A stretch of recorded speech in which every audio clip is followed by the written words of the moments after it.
noite.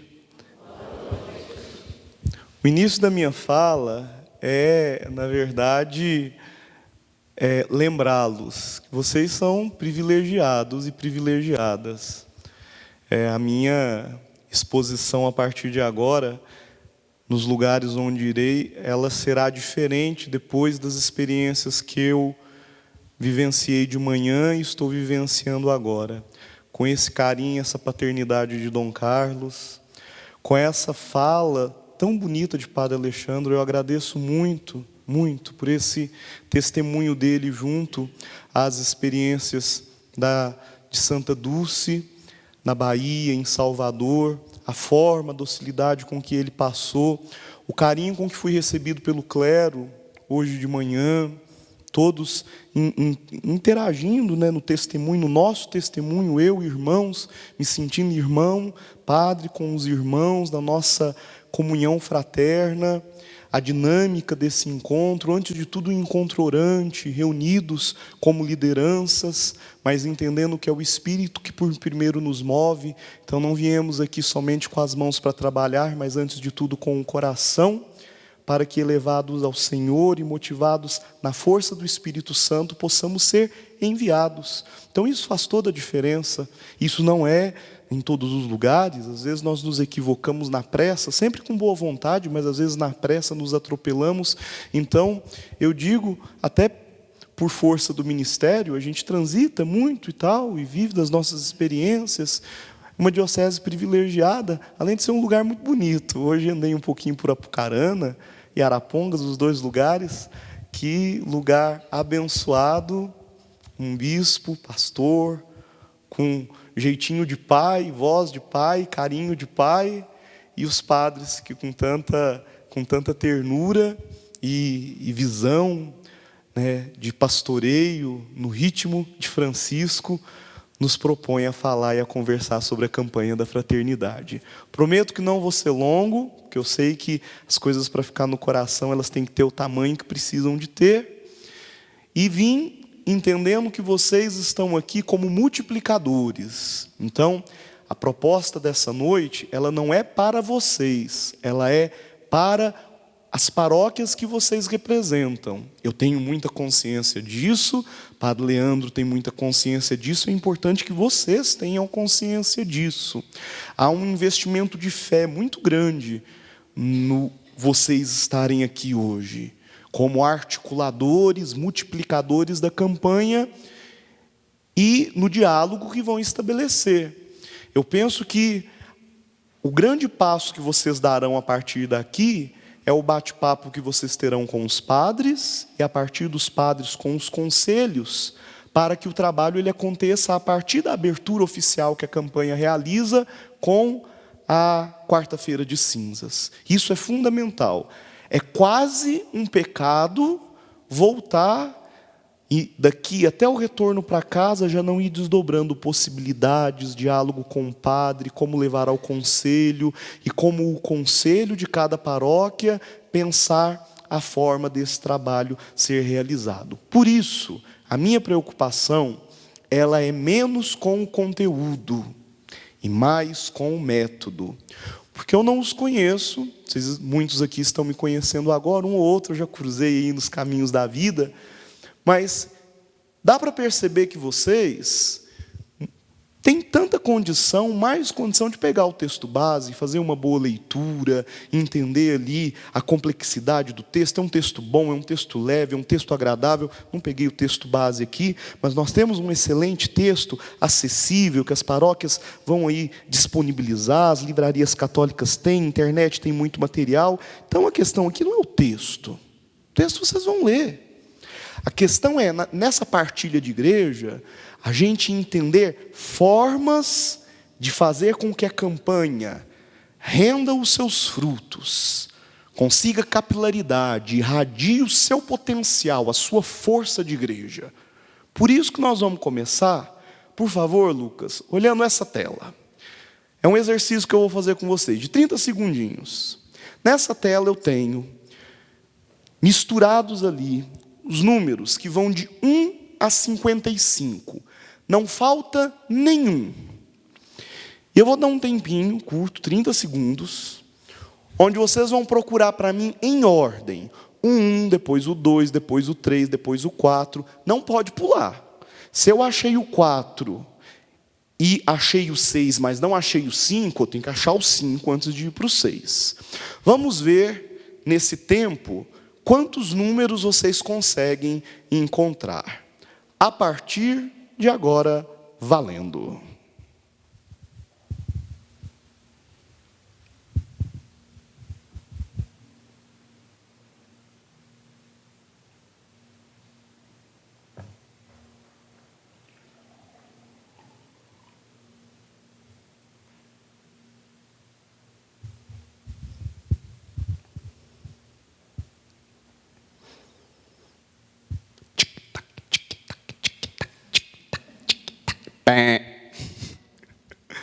Olha para o padre aqui, pergunto: alguém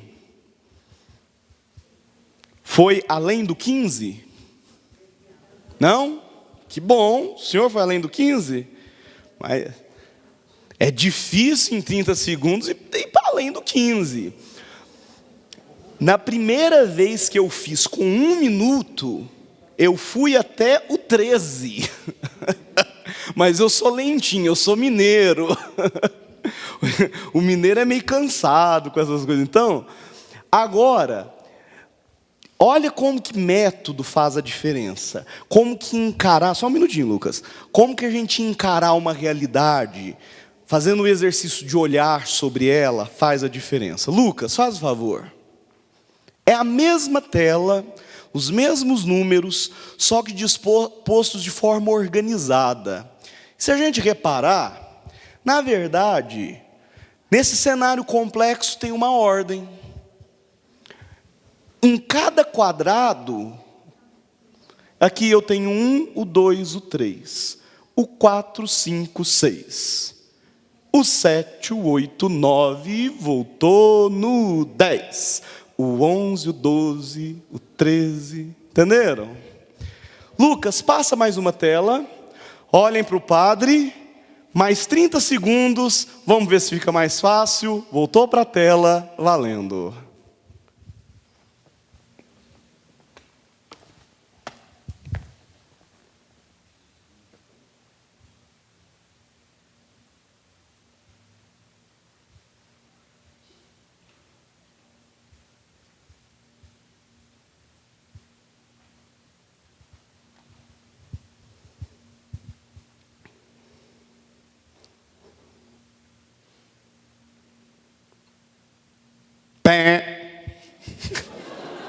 Pensa que é tic-tac, né?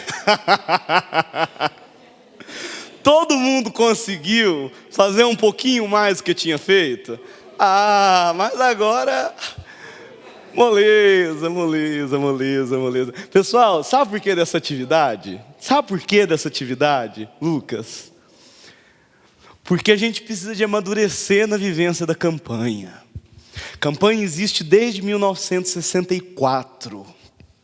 É uma força na vida da igreja. Quanta coisa bonita, é uma caminhada. Essa campanha, ela vem dentro de um histórico de campanhas que abordam vida, que abordam a nossa relação com a fraternidade dentro da dimensão da pobreza, dos vulnerabilizados, dos mais frágeis. E se a gente não reconhecer os passos que já foram dados, se a gente não traçar um caminho, se a gente não olhar para o cenário da nossa paróquia, se a gente não fizer uma leitura da realidade, se a gente não juntar as forças paroquiais, se a gente não se anteceder, nós vamos ficar com aquela primeira tela. Nós vamos olhar para a campanha e achar que é tudo uma bagunça, para a sociedade e achar que a gente está perdido, para os desafios do objetivo geral e pensar que a gente não dá conta. Por quê? Porque nós não nos antecedemos com o método. E o método, no caso da campanha desse ano, primeiro, reconhecer que essa campanha é o resultado de uma caminhada muito bonita que a igreja vem fazendo e que ela depende de um olhar para o chão, para a realidade, para aqueles que estão ao nosso redor, Por isso que a palavra que precisa de ser vencida é a indiferença. Dito isso, vamos dar uma olhadinha e reconhecer que essa história da campanha da fraternidade, falar sobre vida, é algo que já vem sendo trabalhado há anos. Eu escolhi alguns dos temas, poderia ter escolhido outros, mas olha como a igreja é coerente, ela é coesa, como que a igreja ela está numa linha de continuidade. Vida é tema de campanha da fraternidade há anos, de uma forma ou de outra. A campanha começou em 64. Em 74 nós tivemos uma campanha forte, iluminado lá pelo texto bíblico de Caim e Abel, onde a pergunta foi essa: onde está o teu irmão? Olha que curioso. Assim como neste ano, nós estamos preocupados com o problema da nossa indiferença como igreja, como batizados, como cidadãos, ao irmão caído. Lá em 74 era a mesma coisa.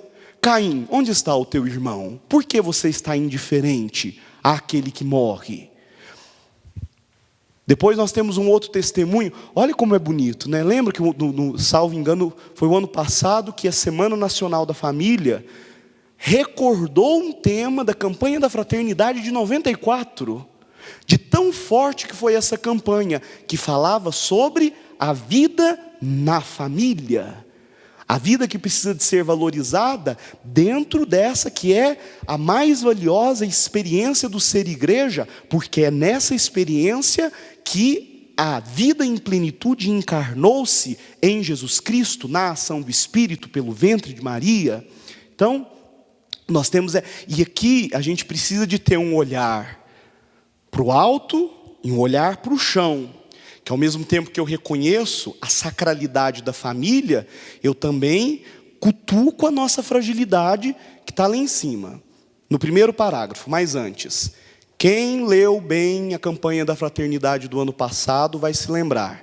Políticas públicas. No texto base dizia: no Brasil, há uma ausência de políticas públicas para dois grupos específicos e que são prioritários para a missão da igreja: jovens e família.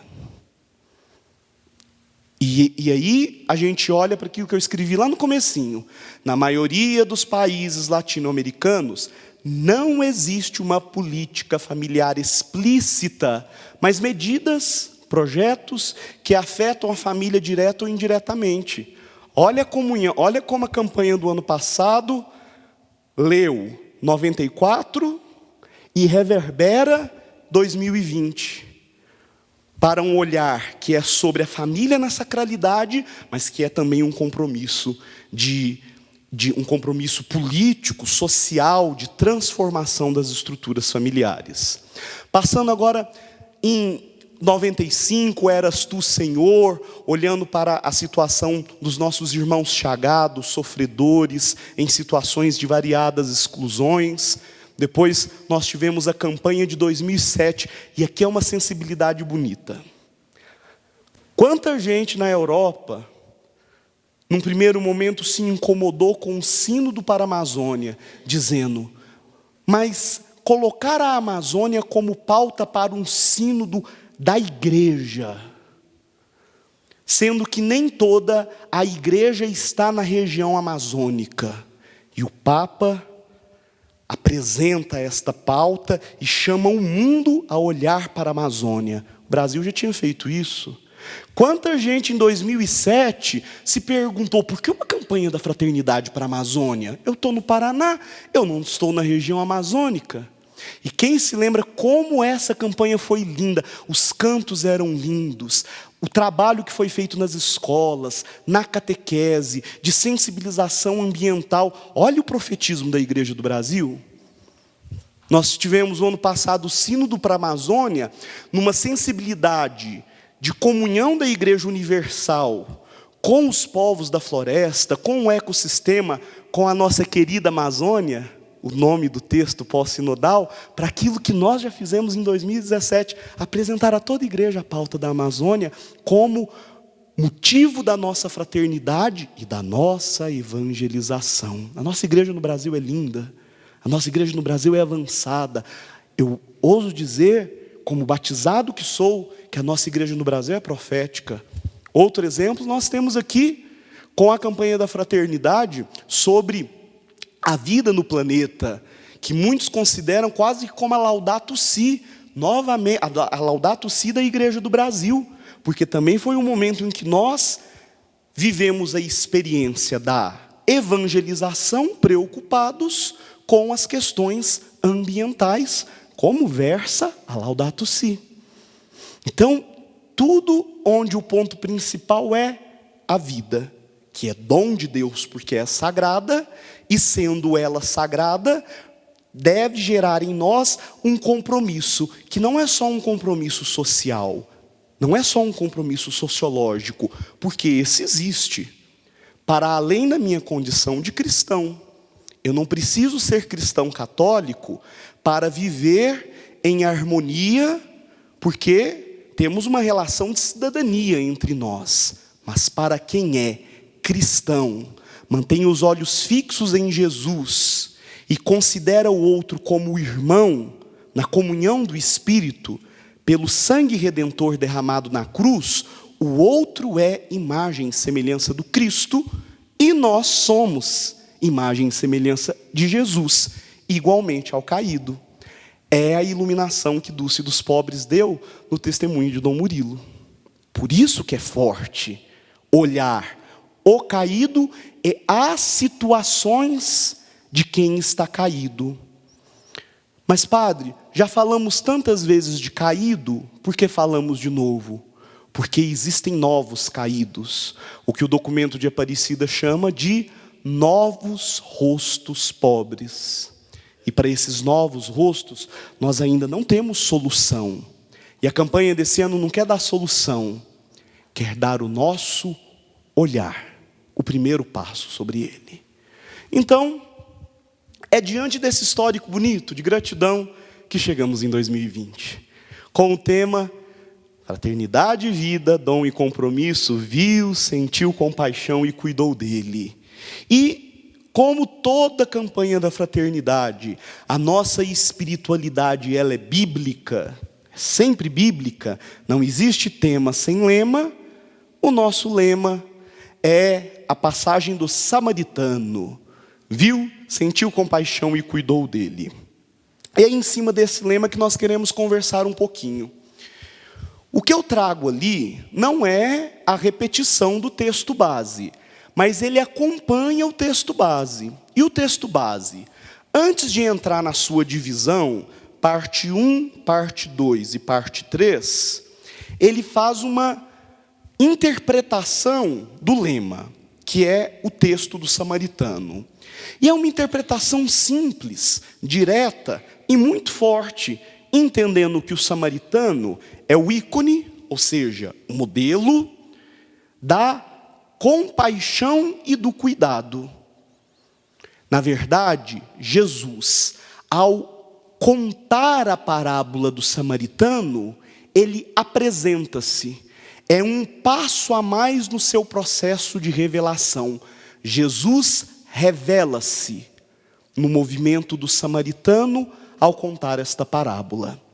Revela-se misericordioso, revela-se atento, revela a indiferença daqueles que assumem outro caminho e revela também como deve ser a nossa postura se queremos, lembrando da citação de Hebreus, manter os olhos fixos em Jesus. Então, na prática, o que significa manter os olhos fixos em Jesus? Entre outras coisas, manter os olhos fixos naquilo que o samaritano fez. Olha a pedagogia de Jesus.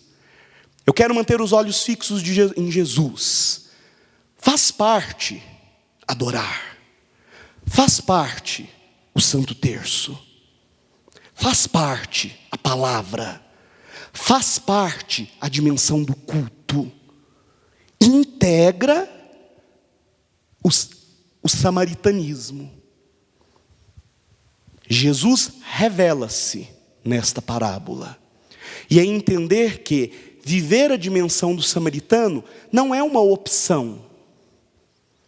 Não é uma opção, porque é o Senhor revelando-se no movimento destes verbos. Quais? O ver, o compadecer-se e o cuidar. Por isso que é grave, por isso que é forte, por isso que é intenso. E por isso que ele precisa de integrar o que já faz parte da nossa vida. O Santo Terço, a comunhão diária, a comunhão dominical, a nossa vivência na expressão orante. A vivência samaritana é o Cristo que se revela. Agora isso precisa de ter nome, sobrenome, cheiro, presença e incômodo, a compaixão. O samaritano que passava, ao ver o homem, sentiu compaixão. Essa compaixão nasceu do seu modo diferente de olhar. E aqui está a diferença, o que nos permite dizer que é possível. Porque o que Jesus fez de diferente, o que o samaritano fez de diferente, que o levita e o sacerdote não fizeram, foi o olhar. Talvez o levita e o sacerdote tivessem inclusive melhores condições para cuidar, mas eles não olharam. Existem outras pessoas, outros grupos, outras ONGs, outras instituições que podem cuidar e que cuidam, às vezes até melhor do que nós. Mas nós olhamos com os olhos de Jesus, ou como está no número 84 do texto base, nós olhamos com os olhares da fraternidade. Então, por isso que o nosso cuidado é diferente. Por isso que o nosso cuidado é bonito. E é por isso que o nosso cuidado depende também desse olhar, que é o olhar do Cristo. Quero chamar muita atenção, meu irmão, minha irmã, para esse movimento do texto. Desse movimento surge tudo que nós vamos fazer, que é um movimento que está entre a apresentação e a introdução. Na apresentação, o texto base lembra uma citação do Papa Francisco, no início do seu pontificado, em Lampedusa, olhando o drama dos migrantes e dos refugiados políticos. E lá ele utiliza o termo globalização da indiferença, como um pecado, como um mal que assola o nosso coração. Então, o mal da indiferença é algo tão grave. A nossa indiferença à dor, a nossa indiferença aos que sofrem, a nossa indiferença aos que passam por situações de caimento, como é caído o personagem ou a vida da parábola, que é um mal globalizado, difundido. E diz o Papa, nós precisamos vencer não a indiferença particular, aquela que eu tenho hoje e não tenho amanhã. Nós como igreja, nós precisamos de vencer essa indiferença globalizada. E aí os bispos, na introdução, dão um chute. O Papa coloca a bola e os bispos dão um chute. Como que nós vamos marcar esse gol? Para vencer a globalização da indiferença, é com a revolução do cuidado. E com toda a força que a palavra revolução significa. Qual que é a força? Revolução significa deslocamento. Revolução significa alterar algumas situações. Revolução significa sair um pouco do lugar.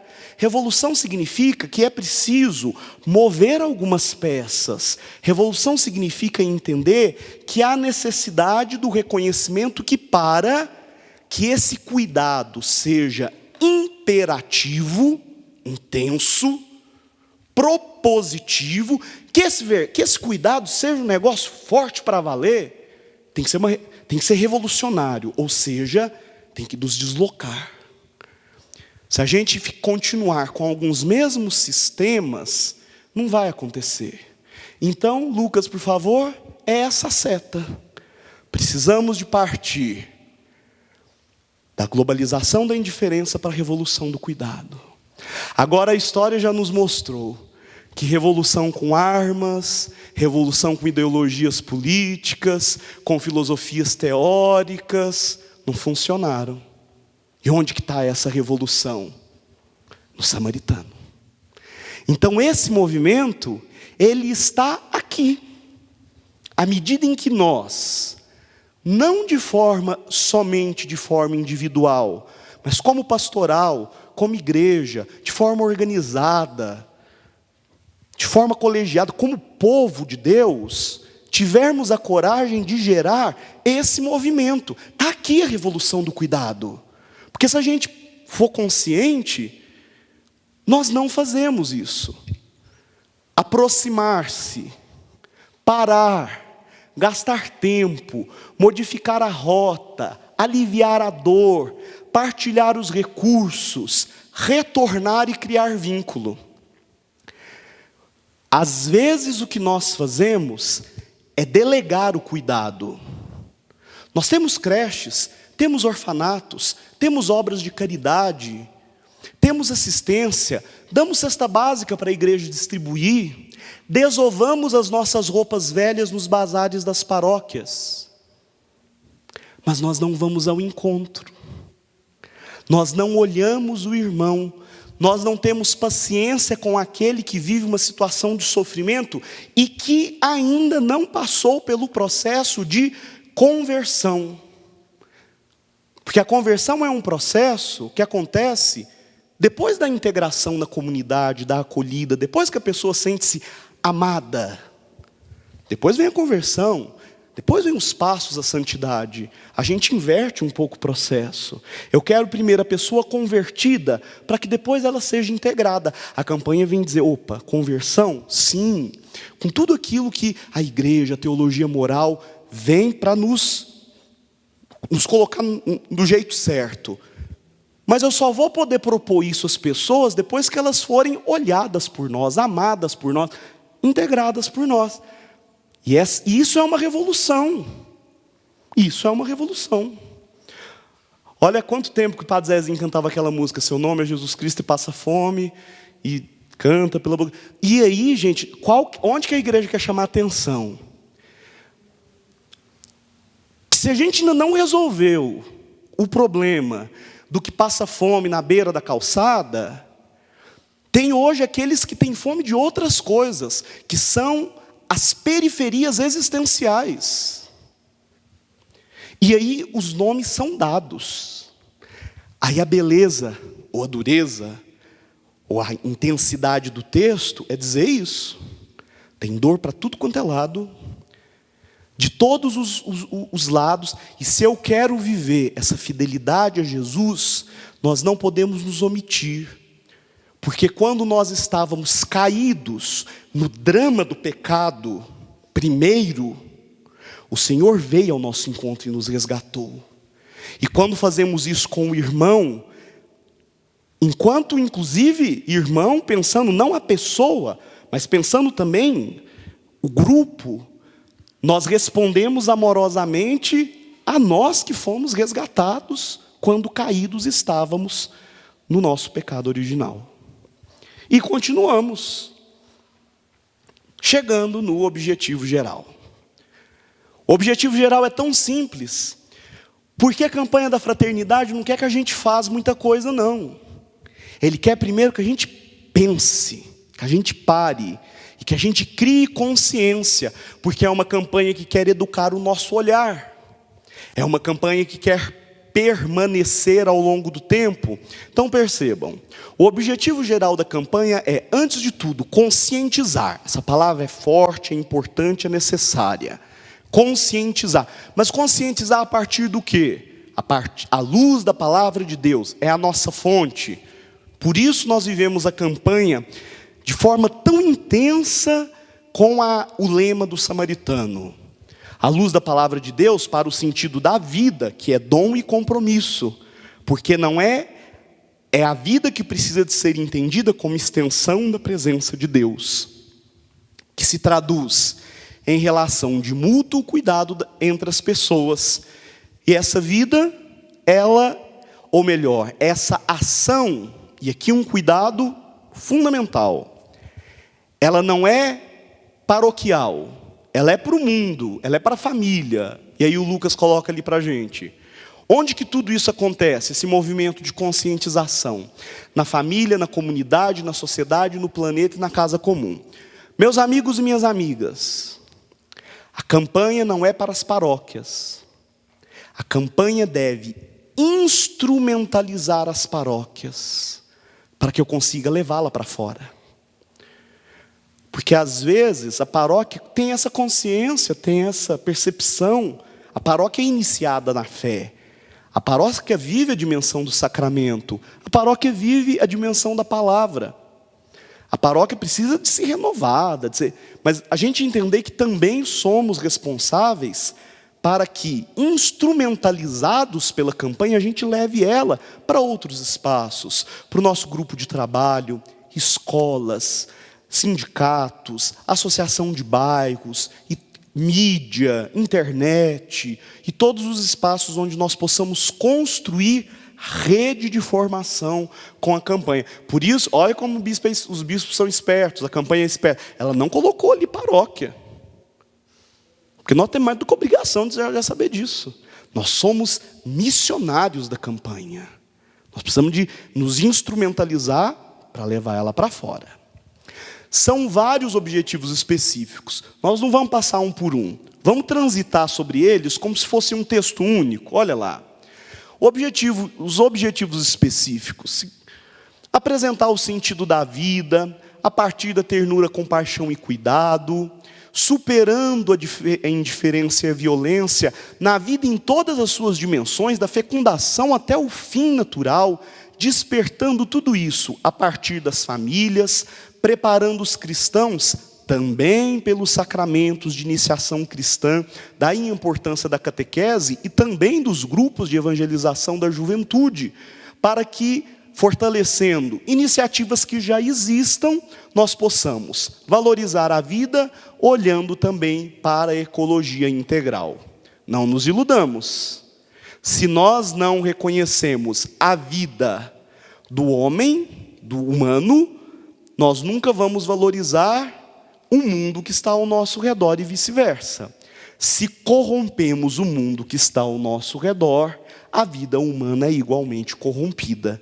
Daí o apelo do Papa a nos fazer entender a ecologia dentro de um sistema integral em que nós estamos simbioticamente integrados. Porque o olhar que desconsidera o ambiente não vai supervalorizar o homem, tirando ele desse sistema. É uma sabedoria isso. É o que é chamado ecologia integral. Então, o olhar que ama o humano protege o ambiente que o acolhe como o ventre da mulher. E é esse mesmo zelo que eu tenho pelo ventre da mãe, é que nós temos também. Não existe essa história. Eu amo o feto, o ventre da mãe eu penso duas vezes. O mundo, ele é como o ventre da mãe. Por isso, cuidado da ecologia. Por isso, nós olhamos para a vida no ventre da mãe como um contexto. Olha o zelo que nós temos com uma mãe grávida. Ela toda é o mundo onde a criança está.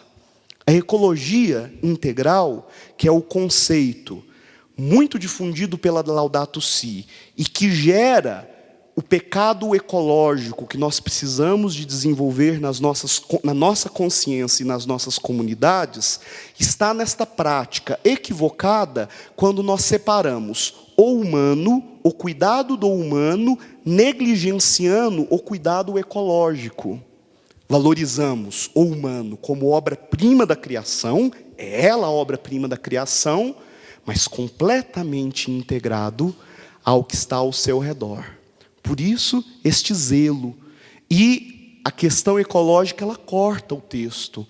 Porque Evangelii Gaudium e Laudato Si são dois textos que nos ajudam, Evangelii Gaudium principalmente, são dois textos que nos ajudam a ler a campanha da fraternidade. E agora, com a querida Amazônia, a exortação pós-sinodal é um motivo a mais para a gente viver bem a campanha da fraternidade.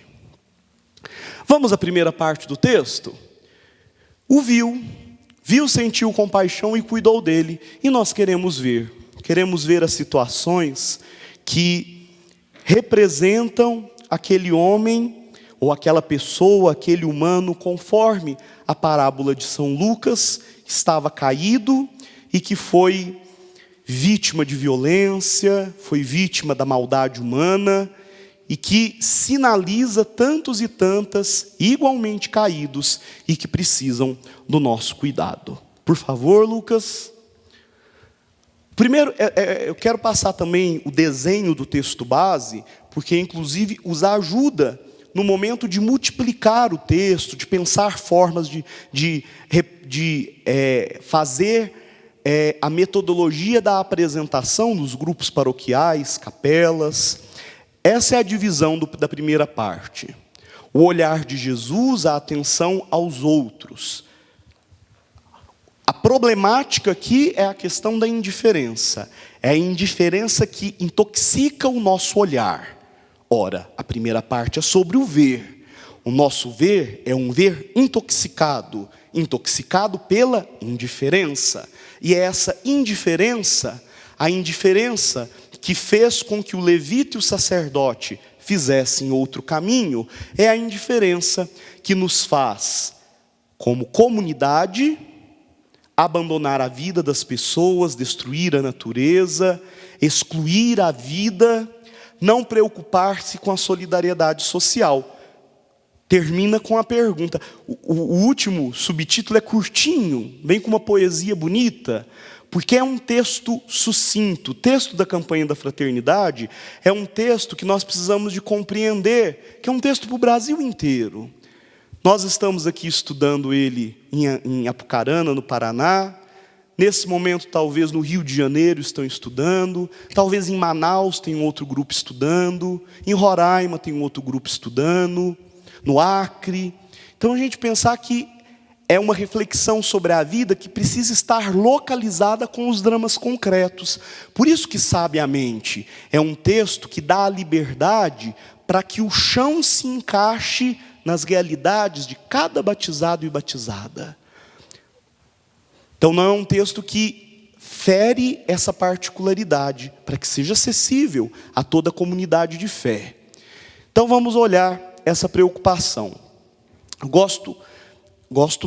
Eu acho importante essa tela, porque essa tela mostra como a campanha ela é larga no seu olhar. Ela é um leque muito grande, o que mostra a extensão amorosa da igreja e, ao mesmo tempo, mostra o nosso desafio. São 3 fotos que mostram 2 situações. Uma foto da revista Nova Escola, a fonte está ali, a outra foto do site de notícias G1. Sobre a primeira foto, talvez a distância não nos permite. Alguém sabe me dizer sobre o que se trata?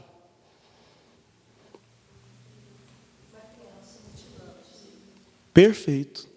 É uma foto de um artigo que fala sobre o drama da automutilação. E quantos de nós não encara este problema nas mais variadas situações, ou na família, ou na escola, ou na catequese, ou com o vizinho, ou com um parente próximo, ou dentro de casa. Tantas famílias que eu tenho 35 anos.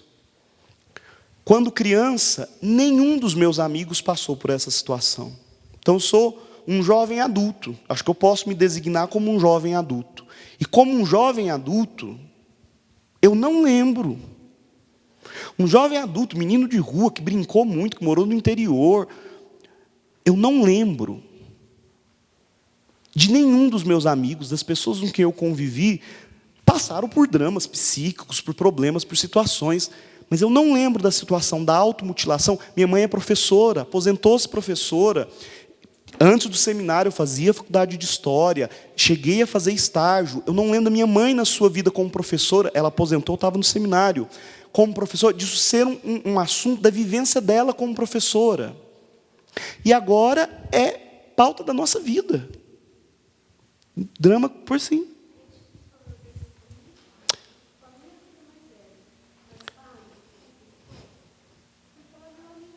Justo. E assim como você teve esse diagnóstico, eu tenho vários diagnósticos. Então, esse é um, dentro de um elenco de milhares de diagnósticos. E é um drama que a campanha da fraternidade traz.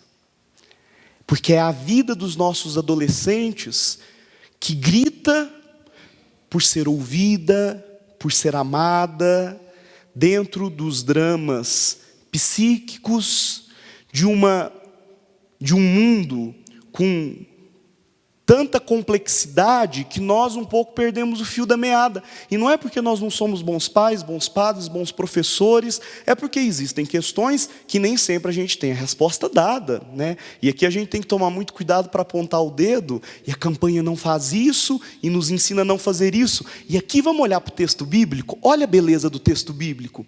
O texto bíblico não faz um julgamento moral sobre o levita, nem sobre o sacerdote. Diz: ele viu e tomou outro caminho. Não diz: o levita e o sacerdote, marcados por uma arrogância e por uma indiferença, pecando contra o Senhor Javé, fizeram. Não. O texto bíblico deixa-nos entender que, motivados pela prática religiosa, evitando a impureza, porque desciam de Jerusalém a Jericó, tomaram outro caminho. Havia uma justificativa, ou seja, o texto se recusa, o evangelista, o texto inspirado, revelado, se recusa a fazer um julgamento moral sobre a indiferença dos dois. E quantas vezes nós fazemos? E aí a gente tem um discurso clássico, que é famílias desestruturadas. Gente, eu não sou pai, mas eu tenho uma dificuldade, não sou pai biológico, sou padre. Se fosse pai biológico, eu teria um desespero, porque tudo é culpa da família. Menino vai mal na escola, é família desestruturada. Automutilação é família desestruturada. Tem problema de bullying, é família desestruturada. É quase que o bode expiatório dos problemas do mundo. Tem problema com... é família desestruturada. É o bode expiatório. Para fugir de um olhar correto, entendendo que as coisas não são combo do McDonald's, que você pede um lanche e vem tudo junto, né? Então, eu quero uma resposta, vem toda a resposta junto, mas que nós precisamos de olhar para o drama, rezar sobre ele, atuar sobre ele, também ladeado pelas ciências. E aí eu penso o drama de cada pai, de cada mãe, com tanta boa vontade, que na luta do dia a dia, em todos os ambientes que vai, a culpa é da família. Mas como da família? Criei tão bem, criei com tanto amor. Então a gente tem esse carinho. A igreja reconhece que é necessário a gente superar esse discurso. E se ao mesmo tempo eu tenho esse drama cotidiano, eu tenho a foto de baixo, que é a foto que estampou tantos jornais em junho do ano passado, de uma situação onde pai e filho, atravessando um dos rios utilizados na fronteira México e Estados Unidos, no drama da migração, eles morreram afogados, e essa foto foi mundo afora, mostrando a indiferença da política internacional diante daqueles que tudo faziam para buscar vida e indignidade para os seus filhos. Então estão os poderosos nos seus gabinetes delegando o destino dos migrantes e os refugiados políticos na luta pela vida com os seus filhos. A automutilação é um problema, como nós vimos, que está no nosso cotidiano. Talvez o problema do refugiado político não seja um problema de Apucarana. Pela nossa região, é um problema muito forte em Roraima.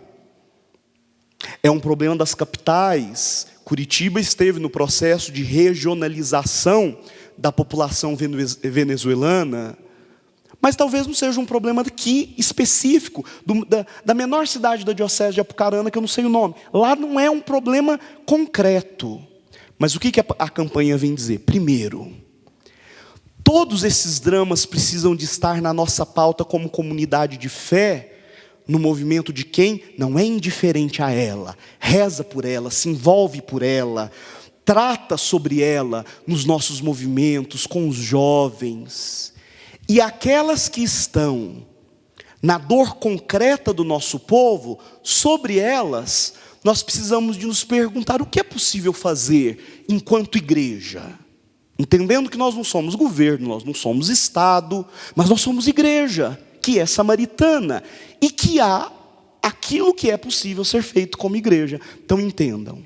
Primeiro, entender que nós não podemos ser indiferentes e levar isso às nossas orações e à nossa reflexão e a nossa visão de mundo, porque às vezes a gente pensa que para ser bom cristão tem que ter aquelas aparas, né? Não, eu preciso de ampliar o meu olhar. E para aquela dor que é própria do meu mundo, dar uma resposta de comunidade, na nossa força profética, à luz da palavra, de quem não é indiferente. De quem não é indiferente. Por isso que eu trouxe essas imagens, para a gente entender a metodologia da campanha. Fala de várias dores, para a gente trazê-las todas à pauta, e exige de nós a expertise, o cuidado, a delicadeza, de olhar para o meu chão e pensar, o que é urgente para nós? E sobre o que é urgente, vamos nos organizar como igreja. Pode passar, nós já refletimos bastante sobre essa tela, porque isso não é novo. Lá no documento de Aparecido, os bispos já falavam sobre os novos rostos pobres, e a gente se angustia, porque, olha essa frase de Eduardo Galeano: agora que sabíamos todas as respostas, não é que mudaram as perguntas? E isso é importante. Porque se antes a gente pensava que o nosso problema era albergue para a população de rua, cesta básica para quem tem fome, multimistura para criança com desnutrição da pastoral da criança, nem essas perguntas, muito menos as respostas, elas dão conta. É o que eu falava, né? Na minha época não havia automutilação. E hoje, cesta básica para família carente, multimistura para criança com desnutrição, não responde. Albergue para a população de rua não responde nem a metade da metade da metade de 1/3 dos problemas. Eu dou um exemplo da população de rua, pegando um drama de Curitiba. Às vezes, essa é uma atuação muito forte das pastorais sociais de Curitiba, da Arquidiocese de Curitiba, que procura, com a sua pastoral do povo de rua, um trabalho de várias frentes, congregações religiosas, irmãs vicentinas, irmãs de São José, congregação dos redentoristas, a Igreja Católica com a sua arquidiocese, e na consciência, muitas vezes, de um olhar muito fragilizado do poder público, dar uma resposta a estes nossos irmãos, às vezes na porta nas calçadas das nossas igrejas. E às vezes a gente escuta coisa do tipo assim: o morador de população de rua, ele gosta de estar na rua, porque a gente oferece albergue para eles e eles não vão. Há uma filosofia de vida, alto lá. Nós não os escutamos. E às vezes o que é oferecido para eles é albergue. O albergue ele não pode levar o cachorro, não pode levar o cônjuge, tem hora para entrar, tem hora para sair, tem hora para tomar banho, não pode visitar a família e voltar quando quiser, não pode namorar, não pode ter liberdade, não pode ter as coisas dele, não pode levar a sua mochila, não pode beber. Quem aqui não bebe? Tem muita gente que não bebe, mas quem bebe, isso faz parte. Resolver a questão da drogadição é uma outra página dolorosa da vida. Ora, nem eu vou querer ir para um lugar desse. Se eu tenho meu cachorro, tenho a minha esposa, tenho a minha relação afetuosa com alguém, tenho a minha mochila com as minhas coisas, tenho o drama do meu vício para resolver, e a única coisa que me oferecem é um albergue, às vezes, que se parece com um depósito de gente, eu vou para a rua. Na rua, pelo menos, sem comida eu não vou ficar. E vou poder ter o meu cachorro, a minha namorada e a minha cachaça. Entendam que isso não é uma visão laxa sobre o humano. É uma visão que ouve a pessoa. É a resposta? Não. Mas é a gente entender que é mais complexo do que simplesmente dar albergue. E aí existem alternativas. A Arquidiocese de Curitiba, junto com o movimento Pró Rua, né, tem encampado um projeto que chama Housing First, Moradia Primeiro, que é um projeto que existe em Portugal e que mostrou cientificamente, com dados numéricos, ser uma alternativa viável e mais barata do que os albergues. E que precisa de parceria do setor privado, é também uma política pública. Digo isso para dizer que a igreja, ela entra não como aquela que faz, mas como aquela que provoca, ouvindo, muitas vezes, aquilo que o governo não faz, que é ouvir essas pessoas que são vidas plurivitimadas. Vamos ver quais são esses olhares? O tempo já corre de forma galopante, então, o padre vai dar uma acelerada aqui, tudo isso está no texto. Então, o padre Leandro já levantou, já me olha assim, com olhos de X-Men, assim, aqueles olhos cortantes. Então, já sei que o tempo vai correndo, então nós vamos aqui acompanhar. O que eu vou passar aqui? Muito brevemente. Quais são as vidas caídas citadas pelo texto base? Importante lembrar, o texto base não coloca uma em detrimento de outra. Todas essas citadas ocupam o mesmo espaço no texto. E não são só essas, porque eu poderia falar, não falou desse grupo, justamente porque existem tantos grupos que vai depender da nossa, enquanto comunidade, enquanto igreja, ação de fazer o que eu disse, a leitura da realidade. O texto base fala sobre o drama das crianças e adolescentes, fala sobre a questão da desigualdade social e econômica, que gera situações de extremíssima pobreza, que toca em questão política, que toca em responsabilidade do voto, que toca em nossa postura diante dos poderes públicos, que toca na questão das políticas públicas, tema da campanha do ano passado, porque senão a gente fica somente apagando incêndio, mas não naquele que provocou o incêndio. A campanha toca de forma bonita, em uma pauta que é tão fundamental para nós, que é a questão do aborto. E coloca o aborto, e coloca a luta contra o aborto integrada com todas as pautas pela vida. A vida do encarcerado, a vida do menor, a vida daqueles que sofrem situações de exclusão, a vida da criança não nascida, a vida da mulher, todas elas compreendidas na pessoa caída e cuidada do samaritano. Então aqui é uma luta bonita, corajosa da igreja. O desempregado, porque o eixo principal, eu não vou dizer eixo principal, mas tem um eixo que a campanha toca, que é a questão do suicídio. O problema quando a vida perde o seu sentido, ora, se a nossa vida é dom sagrado, do feto ao fim natural, em todas as situações, em todas as suas dimensões, ela é dom sagrado. O momento mais dramático é quando ela perde o seu sentido, quando eu não me compreendo, quando eu não compreendo o seu valor e o valor daquilo que eu faço, no bojo da minha existência. O desdobramento disso é o drama do suicídio, que tem uma complexa, intrincada, múltipla e técnica gama de compreensões. Nós não damos conta por nós, sem um amparo de profissionais, de olhar sozinhos para o drama do suicídio. Mas nós também entendemos que, se em algumas situações o drama do suicídio ele está ligado a questões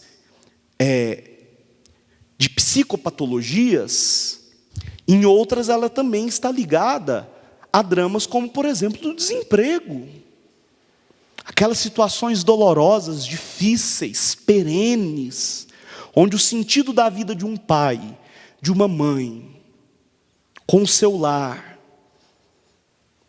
com anos sem um emprego e vivendo dessa dependência. Então é a gente entender que não é só uma questão política partidária, o fato do desemprego.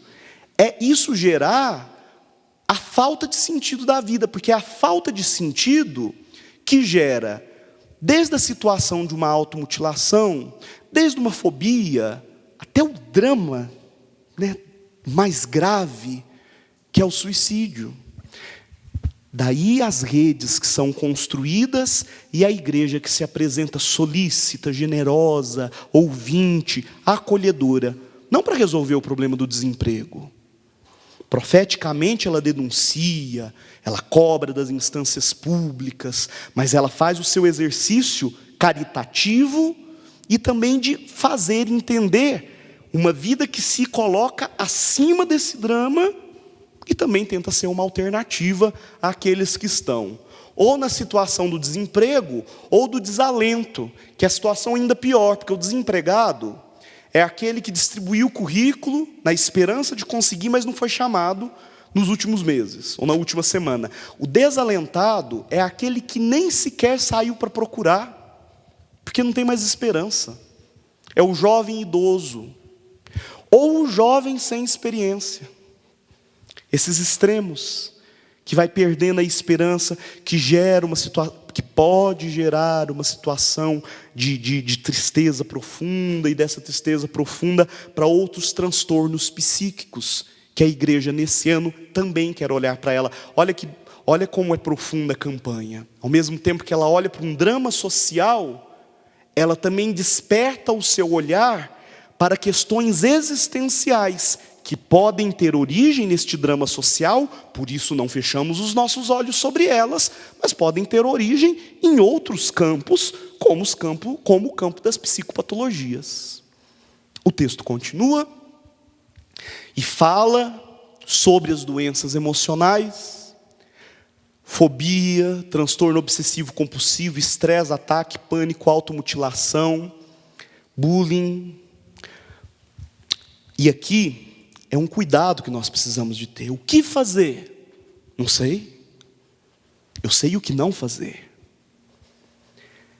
Quando a campanha da fraternidade traz o drama das doenças emocionais, reconhecendo que muitas irmãs e muitos irmãos que vivem o drama das doenças emocionais, às vezes adoecidos em função das demandas do mundo que nós temos, das pautas que o mundo apresenta, elas às vezes são recebidas por nós de 3 formas.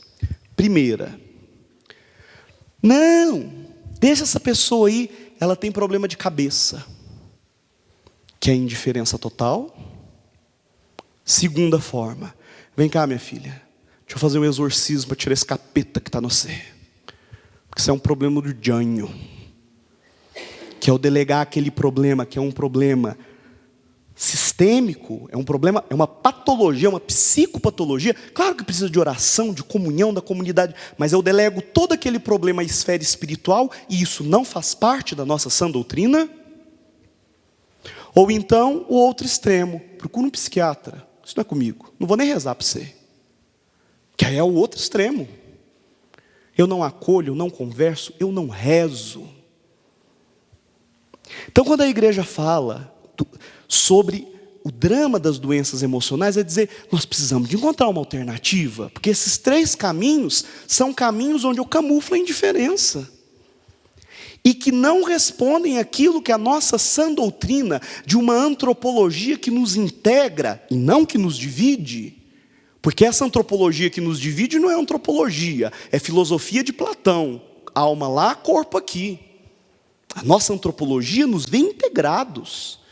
Então é preciso um psiquiatra, e é preciso uma direção espiritual, uma boa confissão, um perdão bem dado, uma convivência fraterna que entenda, tem uma fobia, tem uma dificuldade de convivência, então os problemas, as doenças emocionais tão cotidianas, tão presentes, elas precisam mais do que ser a solicitude de quem é bonzinho. Aí a gente sempre tem a tiazinha da cozinha, caridosa, Vai lá conversar com a Dona Maria da cozinha, ela tem uma paciência, e não vira uma estratégia pastoral.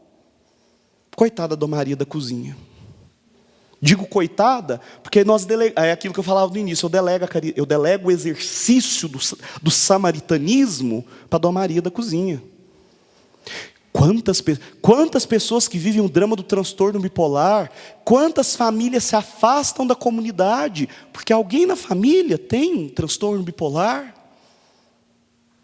E é um transtorno bipolar onde seria possível aquela pessoa conviver na comunidade, não ser excluída, falar abertamente, olha, tem um transtorno bipolar, então nós precisamos de entender essa situação. O autismo nós ainda conseguimos dar passos pensando nas crianças autistas. Aí a gente consegue recuar um pouco pelo fato de ser criança, e a gente se dá o luxo, entre muitas aspas, de olhar, de estudar, de compreender, com o apoio da pedagogia, tantas professoras santas e queridas que nos ajudam na nossa comunidade. Agora, aqueles problemas quando não são com as crianças, como um transtorno bipolar de um adulto, de um jovem, de um idoso, uma fobia. Então, é nesse campo também que a igreja... Mas não como a caridade de um, de dois, ou da Dona Maria da cozinha, mas como uma estratégia que o CPP vai sentar e vai conversar, e vai pensar, e vai se organizar. E estratégias que também levem em consideração a dimensão técnica. A gente tem muito cuidado. Parceria com a universidade, com profissionais de psicologia, com profissionais de psiquiatria, que dialoguem com a nossa fé, o padre junto, a consagrada junto, quantas congregações que se ocupam dessa dimensão. Então, aqui é um ponto muito importante para nós, para a campanha. Por quê? Por que é importante, padre? Você está dizendo que os outros não são? Não, é porque é novo. É uma preocupação que é uma novidade vir como uma prioridade. As outras são tão importantes, mas já estavam no trânsito da nossa vivência de igreja. Assim como, por gentileza, Lucas, a questão do suicídio.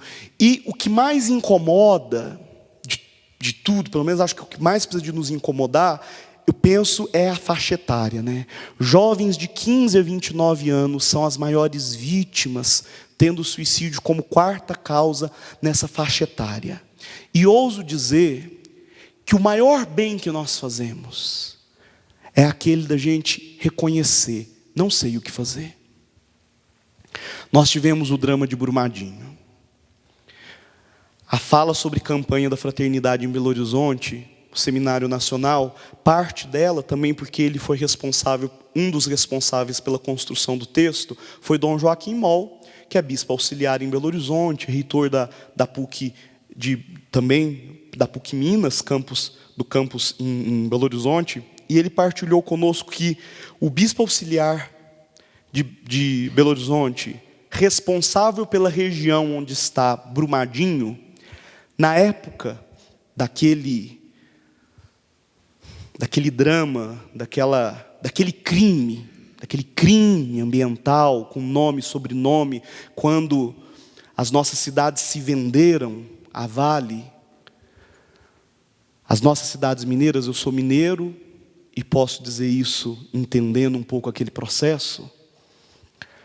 Quando aconteceu aquele crime ambiental, o bispo auxiliar responsável pela religião dizia a Dom Joaquim, ele entrava nas casas, todas as casas que contavam as vítimas, ele sentava no sofá, silenciosamente, chorava com as famílias, não dizia nada. Chorava, porque não tem o que fazer, é a presença. Aí eu digo sobre este silêncio santo agora, em relação a questões em que nós não sabemos o que fazer. Nós não sabemos ainda onde caminhar sobre a questão do suicídio, sobre a questão das doenças psíquicas, sobre a questão das minorias sexuais. Meu tema de estudo é sobre a questão da integração, da vivência das pessoas trans na igreja. Não sobre aquilo que a teologia moral vai dar como resposta, mas as pessoas que são trans, que têm essa identificação, que a medicina vai dar a sua resposta e que se identificam como católicas, que foram batizadas e que querem rezar, querem sentar no nosso banco de igreja. Nós não temos resposta. Então, esse silêncio é um silêncio santo, que é o silêncio diante daquele que está caído. Eu me dobro, e se eu posso, nesse momento, simplesmente ajudar nessa ferida, eu ajudo. Nós somos muito rápidos em respostas, isso é um problema. E aí todos os outros dramas, porque é o que eu falei, os nossos problemas não são mais resolvidos com cesta básica, muitos são, mas eles não são resolvidos só com cesta básica e multimistura. E muitos deles, nesse momento, são resolvidos com o nosso silêncio ativo, de quem está ao lado desses nossos irmãos e irmãs, como as famílias que vivem o drama do suicídio. Tem um trecho, eu vou ler, eu li com os padres hoje de manhã, é curtinho, número 12 do texto base, quando o Papa Francisco fala ao clero de Roma, porque o Papa Francisco é também o bispo de Roma. Perdão, número 13. Olha o que o Papa Francisco diz aos padres do clero de Roma, e que está no número 13 do texto base. Isso ilumina a vivência da campanha, diz Papa Francisco. Abre aspas. Tu choras, ou perdemos as lágrimas? Papa Francisco, a gente consegue chorar com essa sensibilidade de quem chora. Então o padre, a irmã, o leigo, ministro de alguma função da igreja, não é por primeiro que dá resposta, mas é aquele que tem a capacidade de chorar. Diz o Papa, tu choras, ou perdemos as lágrimas? Recordo que os missais antigos continham uma oração linda para pedir o dom das lágrimas. A oração começava assim: Senhor, vós que confiastes a Moisés o mandato de bater na pedra, para que dela brotasse água, batei na pedra do meu coração, para que verta lágrimas. Quantos de nós choram diante do sofrimento de uma criança, perante a destruição de uma família, diante de tantas pessoas que não encontram o seu caminho? É a campanha que, por primeiro, quer nos tirar dessa insensibilidade, nos ajudar a chorar com os que choram, com os que sofrem, antes da gente chegar e dizer, pecador, deixa que depois vem o momento da conversão. Ele virá, mas primeiro a gente chorar com os que choram. Aqui continua, e nós vamos. Depois do suicídio, o texto fala sobre a questão dos acidentes de trânsito. Acidentes de trânsito matam mais do que câncer no Brasil. Como não se ocupar em evangelizar e estar com as famílias que são vitimizadas, com aqueles que são acidentados? É um drama no nosso Brasil, e muitas vezes a gente, nessa vida louca, a gente entra nas estatísticas também, na promoção da cultura que mata através do trânsito. O texto base, por favor, Lucas. O texto base cita feminicídio, isso é forte. Em 2017, gente, pega o número. Como não evangelizar uma pauta que matou em 2017 uma média de 13 mulheres por dia? É quase uma epidemia. A violência vivida pelas mulheres, nossas mães, nossas avós, nossas tias, nossas professoras, nossas catequistas. Isso é ciência, estatística é ciência, não é achismo. E a ciência estatística de 2017 diz que morreram 13 mulheres por dia vítimas de violência, pelo fato de serem mulheres. Então é algo que, alguma coisa está errada na nossa cultura machista.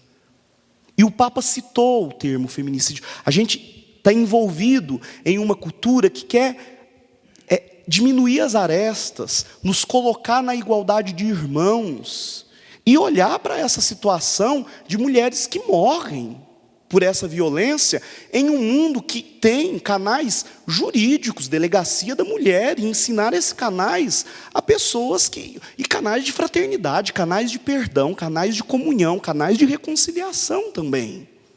Porque tem um outro drama, lembrando que nós temos a pastoral afro-brasileira, a pastoral bonita, o bispo que responde pela pastoral afro-brasileira é o bispo do Paraná, de Guarapuava, Dom Washington, o bispo de Guarapuava, é Wagner. Dom Wagner é o coordenador aqui no Paraná da pastoral afro-brasileira. Por que eu estou dizendo isso? Porque esse número aqui também precisa de nos assustar. Entre o homicídio de mulheres, o número cresceu 29,9% em relação de mulheres negras em relação a mulheres brancas. Então, no crescimento da morte de mulheres, o crescimento foi de 1,6% para mulheres brancas e de quase 30% de mulheres negras. Dizer que não há questões complexas aí é se omitir. Aí sabe do que eu lembro? Da nossa pastoral da criança. Que bonita, vai nas periferias, nos bairros de risco social, e aí vem aquelas avós, as matronas, mães de famílias inteiras com as suas crianças e com as suas filhas que são mães. Olha que trabalho bonito da gente falar nesses lugares sobre a dignidade da mulher, sobre a importância desses valores, porque são números que assustam. E é um espaço tão consolidado nosso, celebração da vida, e lá estão essas matronas, essas mulheres com tanta vida para ser reconhecida. Então é um texto que não veio brincar. É um texto que veio tocar em feridas, mas veio tocar com muita delicadeza. É um texto que está muito, muito próximo da gente. É um texto que veio para trazer vida e luz, com força, mas com muita ternura. Agora passando, também fala sobre os conflitos no campo. Nós que estamos aqui no Paraná temos essas situações, os nossos bispos sempre muito atentos. Tivemos 2 situações no ano passado, Quilombo dos Palmares, Laranjal, e os nossos bispos se posicionaram com nota, com intervenção junto ao governo do estado, num diálogo buscando aí ações mais ponderadas diante a ataques dos nossos irmãos e irmãs que buscam justiça nos dramas dos latifúndios. E aqui nós damos mais um passo, também a questão da intolerância virtual, é citado no texto, vidas que são feridas pelos recursos virtuais. Aqui, recordando Aparecida, além dessas questões, tantas outras vidas, tantos outros dramas, e a pergunta é: o que nós temos a dizer? Qual é a resposta? Isso é bacana. O texto não busca solução fora. Ele vem dizer que a solução, muitas delas estão dentro da igreja. Não solução, mas as luzes, o agir está dentro da igreja. Isso é bacana. Ele não vai pedir para a gente reinventar a roda. Ele vai pedir para a gente calibrar o pneu. Por quê? Porque, por favor, Lucas, o olhar da fé, se é da fé em Jesus, ele não fica no Calvário. Do Calvário, ele alcança a ressurreição. Então, se ele identifica sombras, ele identifica luzes. Parágrafo 72 traz essas luzes e as identifica. A primeira luz identificada por ele com muita força são as pastorais sociais e os movimentos eclesiais.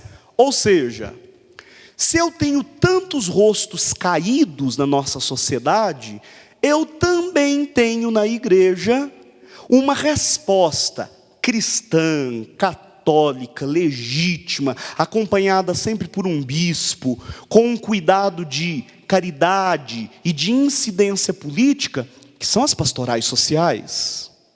Então, se eu faço a leitura lá na minha paróquia, que um dos dramas da minha cidade é a população de rua, eu tenho a pastoral do povo de rua.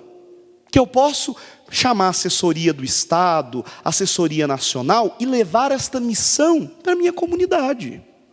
Se eu vejo que a situação dramática da vida caída na minha região, aqui na diocese são foranias, são regiões, são decanatos. Se de repente eu vejo que o problema do meu decanato é a questão dos encarcerados, ou eu vejo que o problema no meu decanato é em relação aos problemas da terra, eu tenho a comissão pastoral da terra. Então, é visualizar que no Brasil são 26 pastorais sociais. Se é o problema da pessoa idosa, solitária, nos condomínios, nas casas, eu tenho a pastoral da pessoa idosa, todas elas com estrutura, que pode capacitar as nossas lideranças. Então olha que beleza.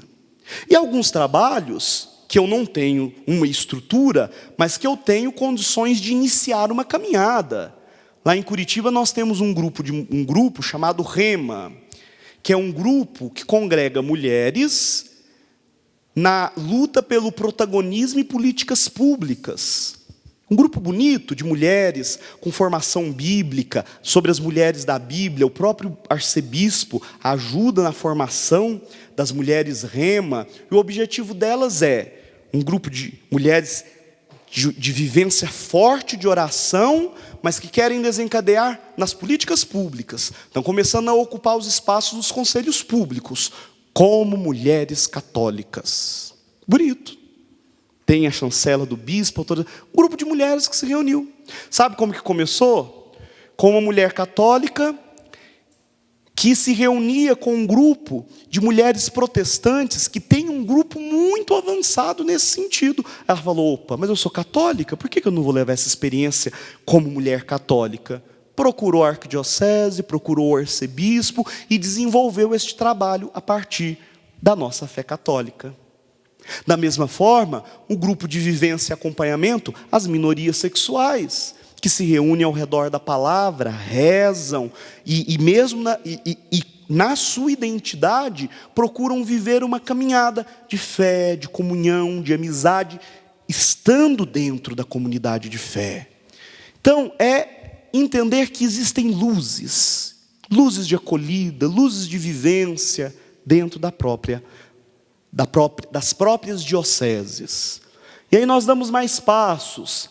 O texto fala sobre educar para um novo humanismo. A partir disso, a gente falar sobre a questão, por favor, Lucas, o que significa educar para um novo humanismo? A gente não ter medo de falar sobre os direitos humanos. E um jeito bom da gente falar sobre direitos humanos é a gente falar sobre os homens e mulheres de direitos humanos, porque o termo ele é tão mal falado, tão rejeitado, há tanta incompreensão sobre direitos humanos, mas a hora que a gente fala sobre Zilda Arms, nosso coração se aquece. E ela é uma grande liderança dos direitos humanos. Quando a gente fala sobre Dom Paulo, ele é um grande protagonista da vivência dos direitos humanos. Não conheço as lideranças aqui de Apucarana, mas imagino que tantos homens e mulheres daqui são homens e mulheres dos direitos humanos e que faz parte da história de vocês. Eu penso que uma estratégia boa para a gente falar de direitos humanos, Lucas, antes de eu ir para a teoria, é eu ir para a biografia, porque aí eu já quebro a resistência. Eu tenho resistência com a teoria, tenho resistência. Então eu vou para a biografia de homens e mulheres da nossa fé, que são, sim, protagonistas de um novo humanismo, cujo direito humano é um caminho inevitável, faz parte da nossa. Tanto que o compêndio da doutrina social da igreja nos dá caminhos da teologia dos direitos humanos. É um capítulo bonito do compêndio. Isso faz parte da nossa fé. E é dado pela campanha a nós. E, salvo engano, mais um, por favor. E também fala sobre solidariedade social, que na verdade é o resgate do que já fazíamos o ano passado. Algumas situações a gente precisa de buscar caminhos maiores. Esses caminhos são os conselhos, as ONGs, os movimentos, as associações de bairros, as entidades, quando aquela situação de dor, ela ultrapassa os nossos limites e as nossas dimensões paroquiais. Dito isso, antes de eu perguntar para o Padre Leandro quanto tempo eu tenho, é essa pergunta que tem que ser respondida nas nossas paróquias. Então a nossa paróquia possui uma sensibilidade pastoral que priorize a vida a partir dos novos rostos pobres. E por que eu coloquei em outra cor o termo sensibilidade pastoral? Minhas amigas e meus amigos, eu não estou perguntando, o que eu estou propondo aqui com essa pergunta, não é assim, se a nossa paróquia tem uma estrutura, tem uma pastoral, tem um trabalho. Não é isso. Mas basta a sensibilidade. A nossa secretaria paroquial sabe olhar, com atendendo o telefone, na catequese, quando chega o nosso grupo de jovens, como ele acolhe o diferente, é a sensibilidade, é isso. Como que a nossa acolhida na porta de igreja lida com essas demandas, é só a sensibilidade, só isso. Se a gente começar com essa provocação, como que a secretaria paroquial lida com, e provocando situações problemáticas, né? Uma pessoa XYZ liga para a paróquia com este problema. Uma mãe com uma criança com essas características procurou a coordenadora da catequese.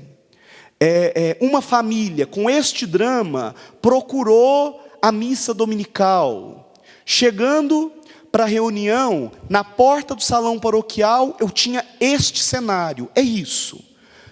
Nos provocar para essas situações.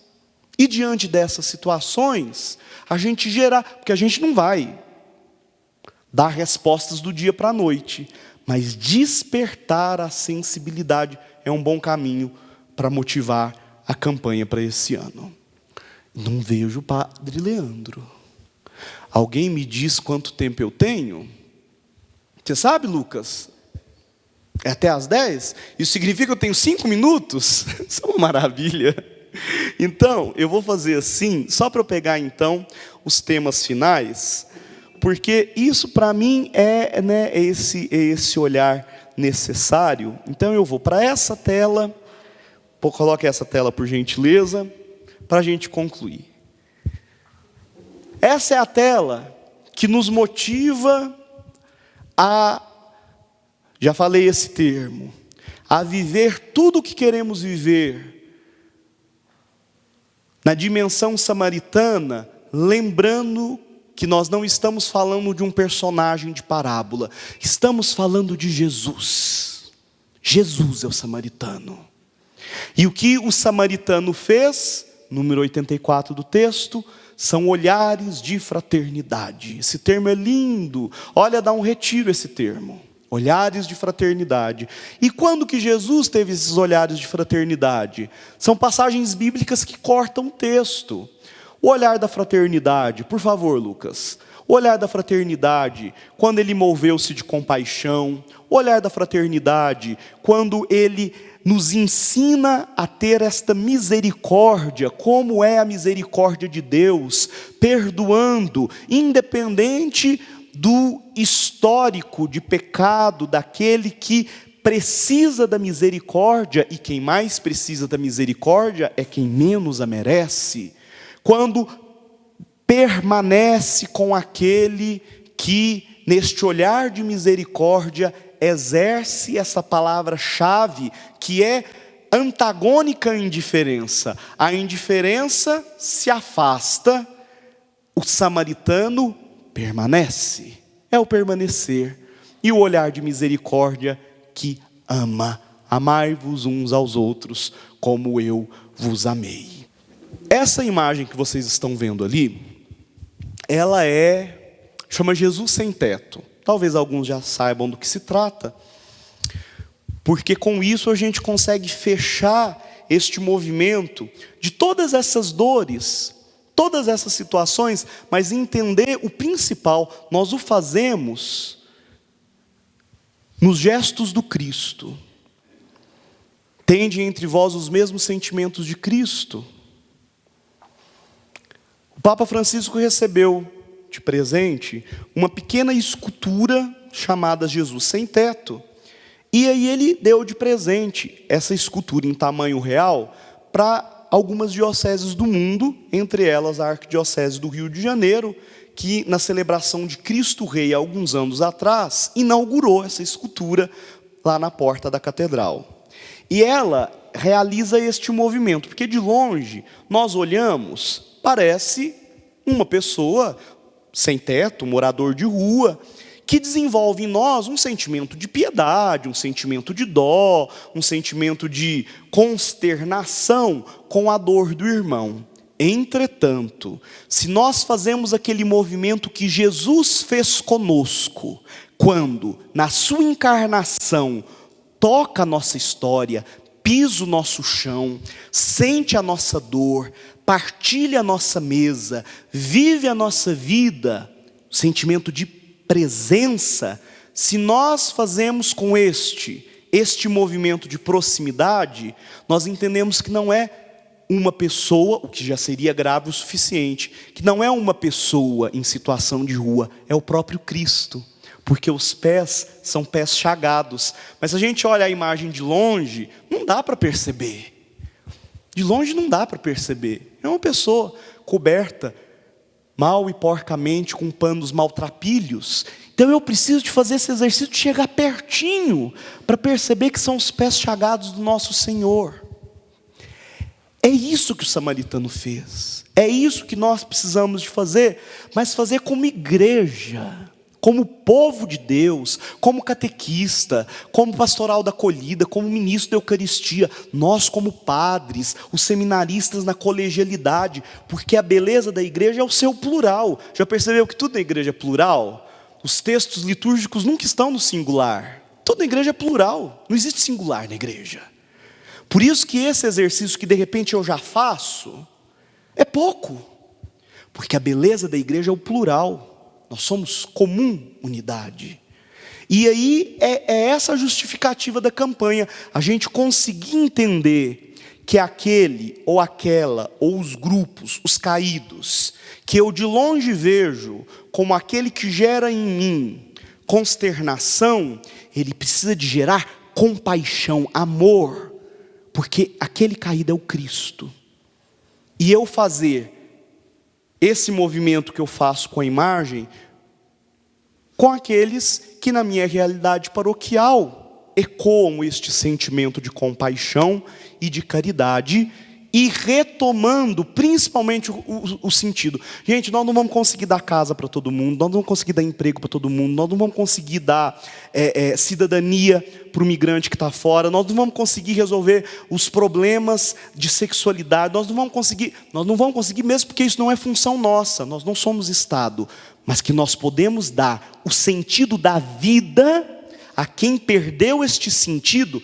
Isso nós conseguimos, porque o que nós temos para oferecer é Cristo. E isso, albergue não dá, governo não dá, lei não dá, Cristo essas instituições não dão. Então no fim da história, mesmo que nas nossas ações a gente não consiga resolver esses problemas, e não vamos, amenizamos o drama, o sentido da vida nós conseguimos. E belamente o texto fala, no número 157, vamos ler juntos?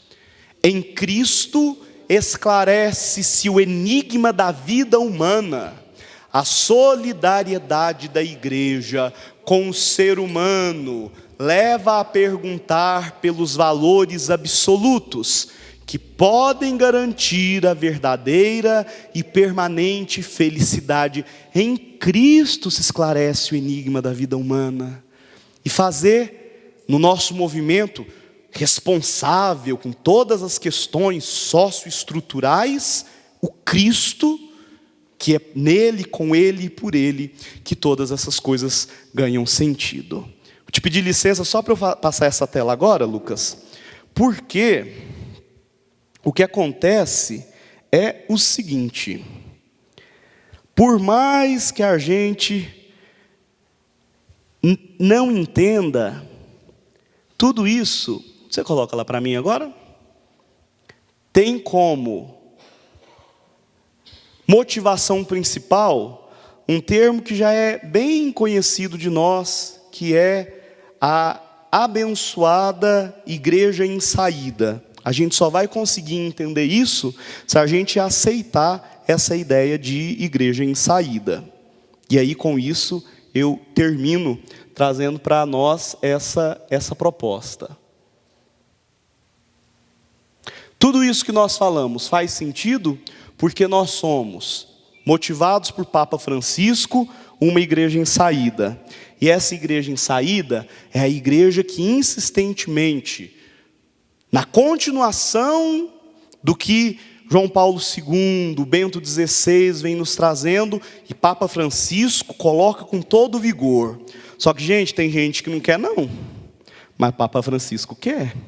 E tem gente que não quer, mas ele volta. Tem gente que reclama, mas ele volta. Então a gente entender que igreja em saída é uma proposta que não tem volta.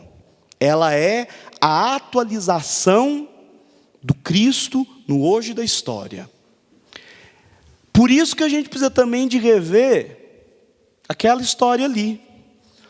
Como que termina aquela música ali? Abre bem as portas do teu coração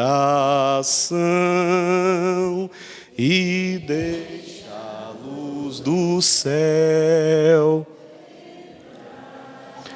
Sério mesmo? Até quando que a gente vai ficar cantando deixa a luz do céu entrar? Nós não somos batizados? A luz do céu já não entrou? Esse sacramento não nos ilumina na força do Espírito Santo? Nós não somos batizados uma vez? Essa luz forte, intensa? Não sei que agonia é essa nossa, que a gente todo dia canta deixa a luz do céu entrar, deixa a luz do céu entrar, deixa a luz do céu entrar, quase que desconsiderando a força missionária do batismo que nos lança como imitadores, como continuadores da missão de Jesus. E sim, que a luz do céu entre sempre, mas deixa a luz do céu sair. Eu acho que a gente às vezes se perde um pouco nessa história da luz do céu entrar e não entende que a luz do céu que entrou no batismo é uma luz que deve agora sair na nossa condição, no nosso munus profético. Porque o que o batismo faz de nós? Sacerdotes, profetas e reis. E tanto sacerdote como profeta como rei é aquele que se abre ao mundo. Então parece que de tanto cantar deixa a luz do céu entrar, deixa a luz do céu entrar, deixa a luz do céu entrar, na prática a gente não deixa a luz do céu sair. Então que a gente possa, mesmo que a gente cante deixa a luz do céu entrar, na vida a gente possa dizer com o coração aberto: abre bem as portas do teu coração e deixa a luz do céu sair. Que ela saia com muito carinho através da nossa ação e da nossa missão na campanha da fraternidade. Aí estão os meus contatos, na alegria da missão. Agradeço pela oportunidade. Um santo e abençoado retorno e que a gente viva com muito vigor e muita bênção esta campanha da fraternidade. Muito obrigado, Padre Leandro.